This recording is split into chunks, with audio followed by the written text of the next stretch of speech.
Samedi, on ne pouvait pas rouler dans Paris à cause des gilets jaunes. Dimanche, j'étais sur la Côte d'Azur. Je n'ai pas pu circuler à cause du président chinois. Dans toutes les pubs, ils disent manger, bouger. Ben moi, je veux bien, mais je mange et après, on me laisse pas bouger. Faut dire que le président chinois a bénéficié d'un dispositif de sécurité exceptionnel. Exceptionnel, ça veut dire qu'hier, sur la Côte d'Azur, ils ont préféré tout bloquer plutôt que de prendre le risque de voir un opposant tibétain vêtu d'un gilet jaune hurler « Vive le Tibet libre !»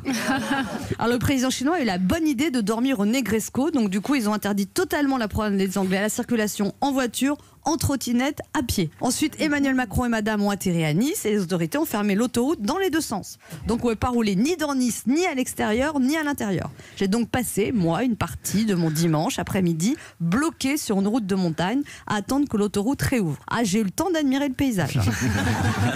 Chacun avait son avis sur la situation. Ben, on pourrait passer par la moyenne corniche, mais c'est bloqué aussi, donc il vaut mieux rester là et ça finira par ouvrir. Hein. Même les forces de l'ordre n'étaient pas au courant de ce qui allait se passer. Bah, on ne sait pas quand ça va réouvrir. Ils ne l'ont pas dit. Restez dans le véhicule, madame, s'il vous plaît. Des fois, je suis une opposante tibétaine. Remarquez, la crise des gilets jaunes, par exemple, ce serait impossible en Chine. Déjà parce que les gilets ne les portent pas, ils les fabriquent.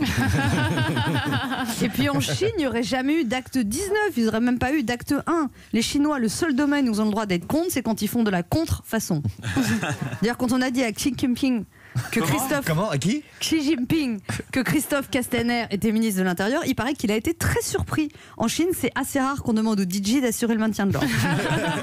Alors Xi Jinping De mieux en mieux. Là, ça commence à ressembler. On progresse, hein, ne veut lâchez pas. créer une nouvelle route de la soie. La route de la soie, c'est un circuit d'échanges commerciaux avec plein de pays dans toute l'Europe, c'est-à-dire comme maintenant, mais en pire. Vous savez que le président chinois a des arguments. Il propose la 5G. La 5G. Déjà qu'il y a des mecs qui galèrent pour trouver le point G. Il nous en propose 5. Non, heureusement, Emmanuel Macron va faire entendre raison au gouvernement chinois.